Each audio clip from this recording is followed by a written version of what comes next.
Buen día, mi nombre es Álvaro Ruiz, estudiante del curso de Álgebra, Trigonometría y Geometría Analítica, grupo 301-301 rayal piso 15.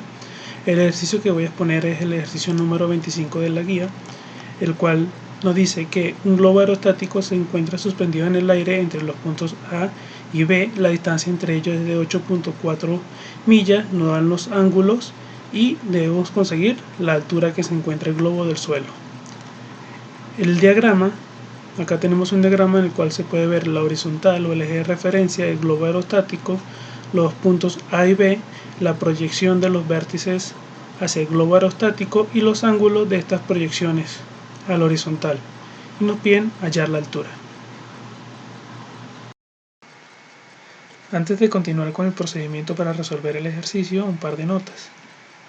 Los ángulos, como los vértices, se denotan con letras mayúsculas y los lados se denotan con letras minúsculas. El nombre que le damos a los lados es el mismo que el nombre que le damos a los ángulos que se ubican de forma opuesta. Otra cosa es que la proyección que genera la altura divide este triángulo en otros dos triángulos que son rectángulos. Eso divide el ángulo G en dos ángulos, alfa y tita, los cuales van a ser útiles para la resolución de este problema. Para la resolución del problema se obtiene el ángulo G y el ángulo alfa. Luego, por ley del seno, se obtendrá el lado B. Y aprovechando este triángulo rectángulo, por razones trigonométricas se obtendrá la altura h. Primer paso, hallando el ángulo G y el ángulo alfa. Aprovechando que la sumatoria de los ángulos internos de cualquier triángulo da 180 grados, podemos obtener por diferencia el ángulo G. Este es igual a 180 grados menos el ángulo A menos el ángulo B. Eso nos da 108,1668 grados. El ángulo alfa es igual a 180 grados menos el ángulo de 90 grados menos el ángulo A, y eso nos da 65,8334 grados. Y así obtenemos el ángulo G y el ángulo alfa. El siguiente paso será hallar el valor de B. B es la distancia que hay entre el punto A y el globo aerostático. Para ello utilizaremos la ley del seno. Utilizamos la ley del seno porque estamos utilizando los datos del triángulo externo, el cual no es un triángulo rectángulo.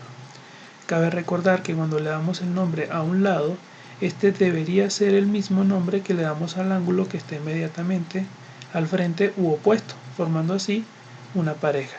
En la ley del seno trabajamos con dos de estas parejas, una pareja completamente conocida y una pareja donde esté la incógnita que nos interesa. En esta expresión, que es una de las parejas, tenemos a B, que es la incógnita, y esta otra expresión es una pareja que ya conocemos todos sus datos. Nosotros conocemos G, conocemos el ángulo G y conocemos el ángulo B. De esta forma despejamos B y obtenemos la distancia, que es de 6,5354 millas. Finalmente, el paso 3 es hallar la altura del globo aerostático a la horizontal. Para ello aprovechamos que la proyección de la altura divide este triángulo en dos triángulos rectángulos. Utilizaremos el triángulo rectángulo de la izquierda, dado que ya tenemos los datos del ángulo alfa y el valor de B, que lo conseguimos en los pasos 1 y 2. La razón trigonométrica a utilizar es el coseno del ángulo.